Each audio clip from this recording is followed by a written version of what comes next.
UFC 305 is this Saturday. Dricus Plessis versus Israel Adesanya. This is a highly anticipated bout. We're looking way forward to this matchup, and I cannot wait to give you my full card breakdown. I'll be going through every single fight on this card, starting with the early prelim opener, going all the way up to the main event, Izzy versus DDP. Of course, I'm the UFC Genie. If you've not seen me before, I make weekly prediction videos, recap videos, bets, all that, the whole 9 yards. And let's jump right into it. The first fight on this card, we've got Stewart Nicoll versus Jesus Aguilar. Let me jump over to Topology. So Stewart Nicoll's right here. He's from Australia, 8-0 prospect, debuting in the UFC. His last fight was in March, and he didn't look terrible. He got a round 1 KO over the guy. What was the guy's name? Asai Katana, I think was his name. I'm trying to get into this Topology page here. I watched that fight, and Stewart Nicoll had him against the fence the whole time, just clinch. And then he dragged him down with like 30 seconds left and started pounding him out and got that TKO with 15 seconds left in the fight. Or in the first round, sorry. Not in the whole fight, but pretty entertaining prospect. That fight wasn't too entertaining. He was just holding him against the fence. But 8-0, 4 knockouts, 3 subs, 7 finishes. Jesus Aguilar is 10-2, and he's coming off of a split decision win over Mateusz Mendoka. The fight before that, he knocked out Shannon Ross in like 17 seconds. But he got out-grappled by Tatsuro Taira. That's not terrible, though. Taira is a championship contender right now, coming off of a win over Alex Perez. Jesus Aguilar has a lot of potential. I think he might have the shorter reach out of the two. He's 62 inches of reach, and I cannot find a listed reach for Stewart Nicoll anywhere online. Same with his age. It's hard to find anything like that much about Stewart Nicoll. It makes me weary picking this guy. I don't want to pick Stewart Nicoll. I like Jesus Aguilar. They're offering me plus 80 or plus 180 for Jesus Aguilar money line. I'm going to take Jesus Aguilar in this first fight. Stewart Nicoll's not tested yet. He hasn't fought at UFC competition. Aguilar's winning against UFC competition. He lost to Tatsuro Taira, but everyone's losing to Taira. He's literally a title contender right now, undefeated. I'm going to take Jesus Aguilar as an underdog to start the card here. So the next fight up the card, we've got Kenan Song versus Ricky Glenn. This is an easy fight to pick, guys. So Ricky Glenn, his past 2 fights, Drew Dober and Christos Diagos, which were both round 1 knockouts. Ricky Glenn had like a fake retirement for like a year, came back. Listen, Kenan Song's getting this knockout victory. This is about as easy as it gets. Ricky Glenn's past his prime. He's going to retire. He's not there anymore. He's one of these just lanky soy boy calculated guys. They'll pitter-pat at range. He's not going to get it done against Kenan Song. Kenan Song's getting a round 1 knockout. It's going to be glorious to see. We're going Kenan Song round 1 knockout will be the official pick. Next fight up the card, another one of the sort. Tom Nolan versus Alex Reyes. See, I could possibly see a world where Alex Reyes cracks Tom Nolan's chin in 2017 if they fought, but this is 2024. He hasn't won in 7 years, been knocked out. His last fight, he got knocked out. Charlie Campbell, beautiful combo, knocked him out. Uppercut, left hook, right hook, boom, out of it. Tom Nolan, he is questionable. Like, he does get a little trigger happy. He gets a little too eager, and he'll throw like a spinning back kick or a spinning heel kick and then like a spinning back fist and get clipped and knocked down by Victor Martinez. Or Nicholas Mata will go in the pocket and get knocked out. He does have some holes that he has to patch up. I don't see Alex Reyes knocking out Tom Nolan in 2024. I'm going to pick Tom Nolan by a round 1 knockout will be the official pick. Moving up the card. I love easy picks, guys. I love easy picks. Jack Jenkins versus Herbert Burns. Jack Jenkins is coming off an arm break against Chep Mariscal, but he broke his arm on a takedown. I don't even know if it was fully broken or just dislocated his shoulder or something like that. But he hurt something.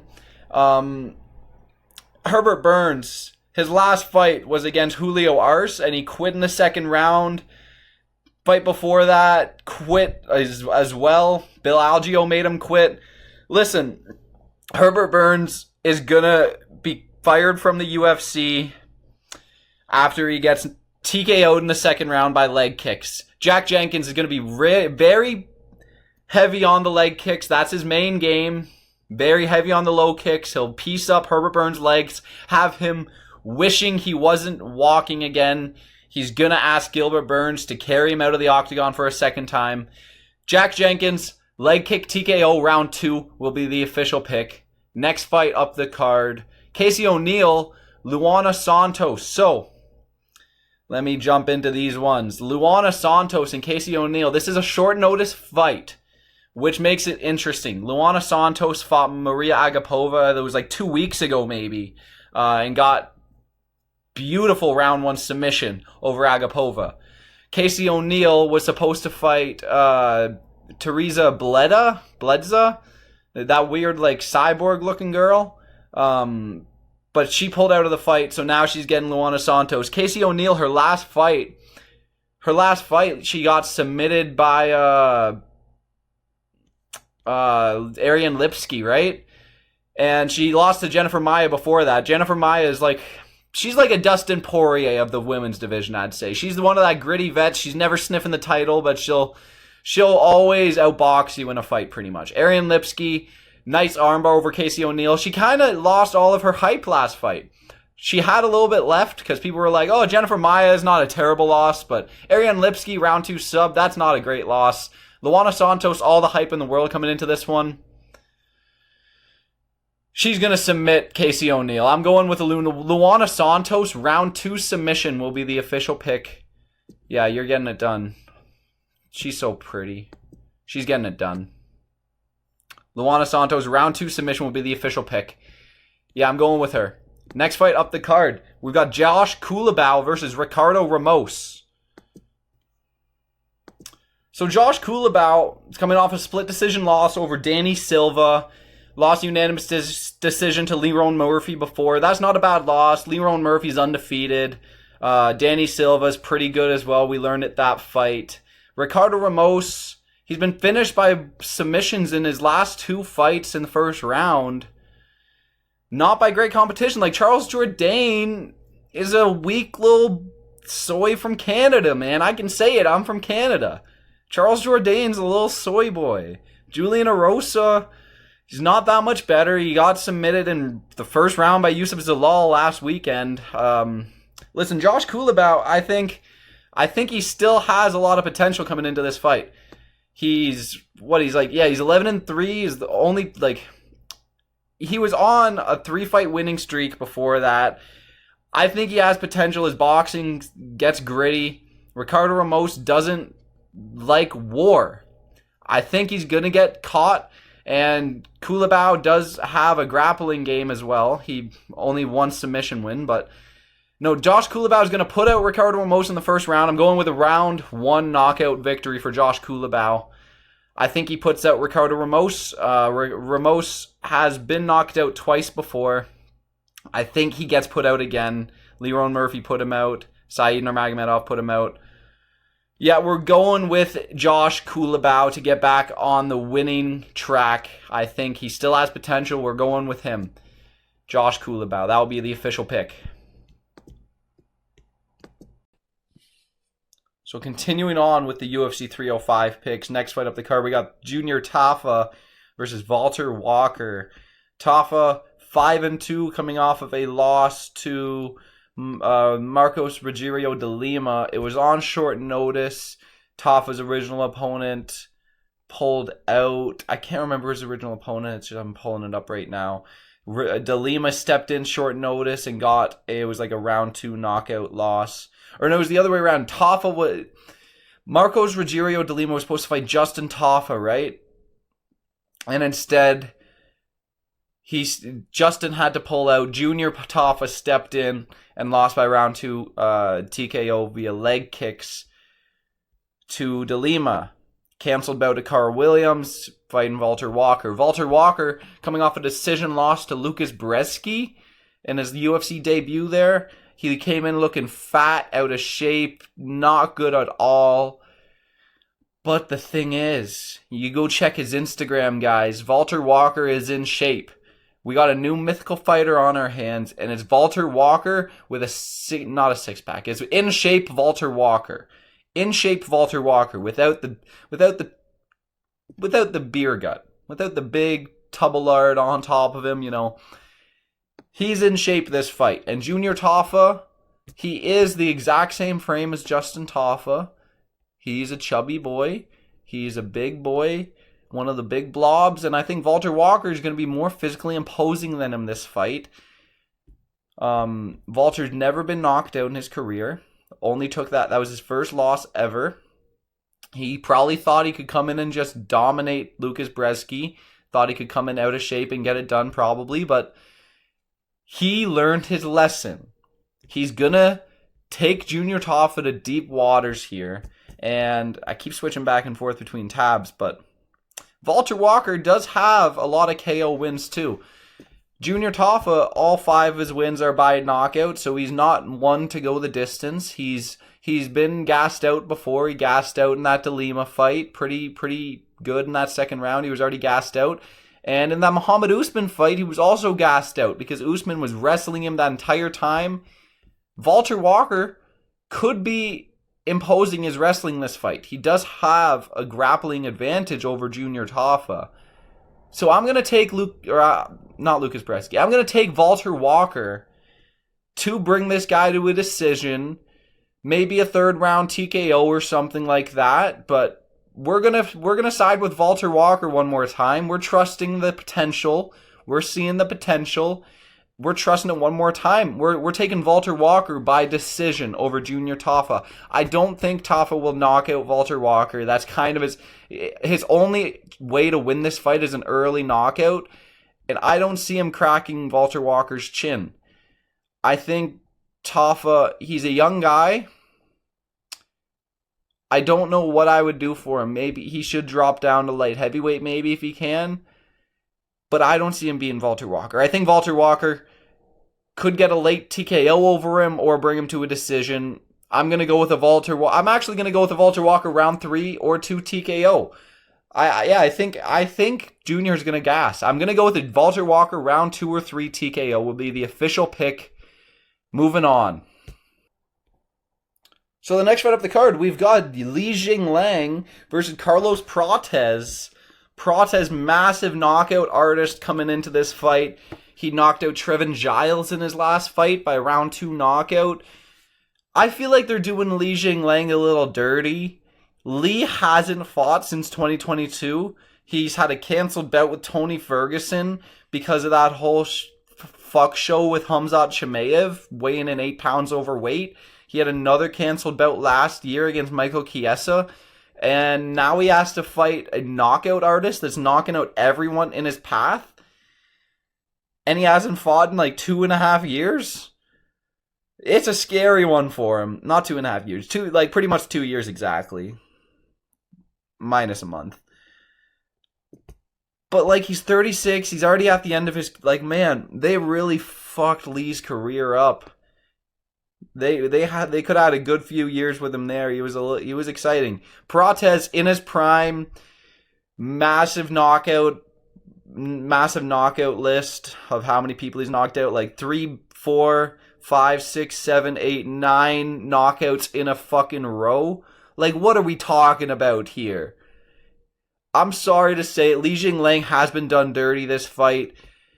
Prates has a 6-inch reach advantage over Jingliang. It's not going to end good for Lee. I'm sorry. I'm taking Carlos Prates to crack Jingliang's chin. Unfortunately, this is going to be a sad one. Prates will win by a round 1 or round 2 TKO right hook to ground strikes. I'm going specific. We're going Carlos Prates by a round 1 or 2 knockout. That will be the official pick. Next fight up the card. We got Tuivasa versus Jairzinho Rozenstruik. We got heavyweight Tony Ferguson up against knockoff Derek Lewis. That's a little rude, but Tai Tuivasa is washed up at this point. Lost to Marcin Tybura, round 1 submission. Lost to Volkov by round 2 submission. Sergey Pavlovich, round 1 knockout. Cyril Gane, round 3 knockout. He did actually knock down Cyril Gane that fight, so that was one of the fights where it was like almost it improved his stock a little bit with that knockout, and he lasted to the 3rd round with Cyril Gane, but then he got knocked out in the 1st round by Pavlovich, and then submitted in the 2nd round by Volkov, and then submitted in the 1st round by Marcin Tybura. It's just been a steady decline for Tuivasa, and Rozenstruik. Listen, this guy beat the heavyweight GOAT in his last fight. He took Shamil Gaziev to a 4th round TKO. Like, come on. You don't do that to anyone, especially Shamil Gaziev. He beat up Shamil. It was a great thing to watch. No, in all honesty, Shamil Gaziev, cardiac arrest that fight, decided to quit. He heard rumblings of McDonald's on the way home, so he couldn't wait. He had to get out of the arena and go get that. He was craving a Big Mac. But in all honesty, jokes aside, Shamil Gaziev is a little blob. Rozenstruik beat him round 4, retirement on the stool. Gaziev said he didn't want to continue. Not a bad win, to be honest, but Rozenstruik's going to win this fight. I'm waffling right now. Almeida beat him, but then he beat Chris Daukaus, round 1 knockout. He lost to Volkov, not a bad one. Blades decision, not a bad one. Like, he took Cyril Gane to a decision, not a bad loss. Tai Tuivasa's on a steady decline. You cannot pick Tai Tuivasa to win this fight. You would have to be out of your mind wanting to lose money. So I think he's going to be at the least confident he's ever been. Like, last fight he came in, like, depressed pretty much with long hair, saying he's not cutting his hair until he wins the fight. And then he gets submitted in the 1st round by a 39-year-old. And Tybura loses by a round 1 submission in his next fight. So his stock drops. Tuivasa just looks like shit all around if we're just laying all the stats out. Rozenstruik's going to beat him in round 1. It's going to be a round 1 knockout for Rozenstruik. I'm pretty confident to say that. We're going big boy season. Rozenstruik. Rosie by round 1 knockout will be the official pick. Next fight up the card. So next fight up the card, we got Mateusz Gamrot versus Dan Hooker. Mateusz Gamrot coming off a decision win over RDA. He scored 11 takedowns that fight. It was a pretty boring fight. And he fluked his way to a leg break against Rafael Fiziev. Split decision win over Jalen Turner. He's had a fluky career his past couple fights. Dan Hooker coming off a split decision win over Jalen Turner as well. Jalen Turner let the fight slip out of his hands pretty much. Broke Dan Hooker's chin or cheekbone with like a leg kick or something, but didn't capitalize enough, and Dan Hooker took that decision home. This is a tough one. So Dan Hooker has like 80% takedown defense. And Mateusz Gamrot does miss a lot of shots. In that Fiziev fight, he missed 5 out of 6 of his shots he missed. Only landed 1, but still was able to get a 1.5-minute control time. And one of those takedowns resulted in I can't even remember what. No, it was a leg kick. It was like a leg kick that caused the break. Can't even remember what caused the break of Fiziev's leg, but missed 5 takedowns, still able to get a 1.5-minute control time. He's not going to stop shooting. He's like one of the Marab types where he's going to take you down, but he's not doing much with it. So like we see, he's getting 11 takedowns over RDA, 1 over Fiziev, 4 on Jalen Turner, 4 Beneil Dariush, but lost. And Dariush knocked him down in that fight. So there is a chance he gets chinned. Dan Hooker does have better striking, most likely. They haven't gone up against each other, so you can't say for sure, but he probably has better striking than I didn't mean to delete that one. Than Mateusz Gamrot. Gamrot desperately shooting for legs on RDA, who's at the end of his career, scared to strike with him. You can't go with Dan Hooker, though. I think Mateusz Gamrot's just going to out-grapple him the whole fight. I don't see Dan Hooker denying every single one of the takedowns. Mateusz Gamrot's not going to stop shooting. We're going Mateusz Gamrot by decision will be the official pick. Moving on to the co-main event. Alright, so next fight up the card, we've got Kai Kara-France versus Steve Erceg in the co-main event. Kai Kara-France coming off of 2 back-to-back losses, losing to Amir Albazi. That was a robbery decision, though. I'll get into that. And he lost to Brandon Moreno round 3, kick TKO. Kai Kara-France did not lose that Albazi fight. Like, I'm looking back at it. How did he lose this fight? He more than doubled his striking stats, significant strikes. More than doubled his significant strike stats. More than doubled his total strike stats. More takedowns. And Albazi only had like 5 minutes control time the whole fight. 6 minutes out of 25 minutes. That was enough for him to win the fight? When Kai Kara-France literally outlanded him in significant strikes and total strikes, that doesn't make sense. He was robbed hard in that last fight, so Kai Kara-France pretty much coming off of a win, but he will have a chip on his shoulder because 2 losses in a row, he's going to want to get one back. But Steve Erceg, coming off a loss to Alexander Pantoja, he took that to deep waters, 5-round decision. It literally came down to that 5th round. Steve Erceg had Pantoja hurt, and he shot a takedown that got reversed, and Pantoja won the decision. Questionable move from Steve Erceg. Maybe he doesn't have the best decision making. Maybe that will be something that comes out of this fight. But I see Steve Erceg cracking Kai Kara-France's chin. I see Steve Erceg putting out Kai Kara-France by knockout. This will be round 2 or round 3. But Steve Erceg's boxing is dangerous. He's really dangerous. So Erceg does have half an inch reach disadvantage. That's nothing, though. He is 4 inches of height on Kai Kara-France. I think Kai Kara-France is going to have trouble finding Steve Erceg's chin. Erceg's going to outbox Kai Kara-France and put him out. This could go to a decision where Steve Erceg 29-28s him. But I think Steve Erceg's just going to be more crisp in the boxing. I'm really high up on Steve Erceg. It's going to take a lot for me to stop picking this guy.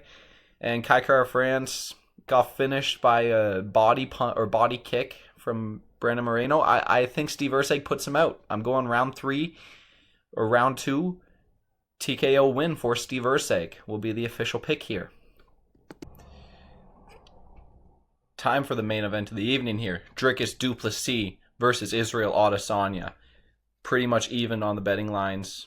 Dricus du Plessis beat Sean Strickland in his last fight, who Sean Strickland beat the piss out of Israel Adesanya. Beat the piss out of him. Izzy had nothing for Strickland that fight. Listen, a lot of you guys think Israel Adesanya is some movie character, like he's starring in Karate Kid or Rocky 3 or something like that. Listen, Israel Adesanya is a real person like everyone else. He has a fall off. He has a prime, and he's now out of his prime. Israel Adesanya is not beating Dricus du Plessis. He got 50-45'd by Sean Strickland. That doesn't happen to most people. Abus Magomedov had a better first round against Sean Strickland than Israel Adesanya had against Sean Strickland. Is that not insane? Dricus du Plessis is a guy who's always coming forward. Izzy doesn't like that. He is a counter striker, but when he's against the fence, he does his worst work. I get he did get the KO over Alex Pereira when he was against the fence. That's not going to happen to Dricus. That happened to Alex because he was weight drained. He had like a tablespoon of fucking liquid inside of his brain. Izzy's not knocking out Dricus in his physical prime, looking jacked than ever. There's going to be people saying, oh, he's got gyno nips. His gyno nips made a return this fight.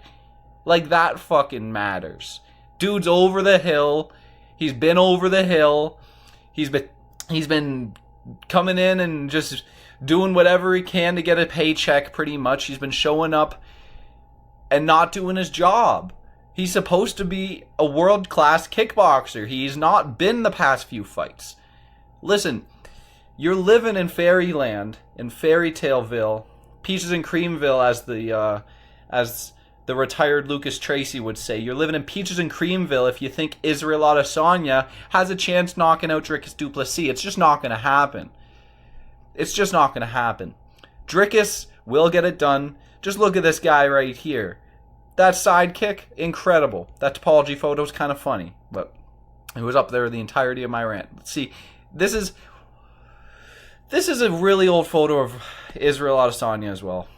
But listen, 50-45 loss to Sean Strickland. He was losing to Alex Pereira this fight before Pereira got a little trigger happy, had him against the fence and overthrew and got caught and put out with a tablespoon of liquid inside of his brain.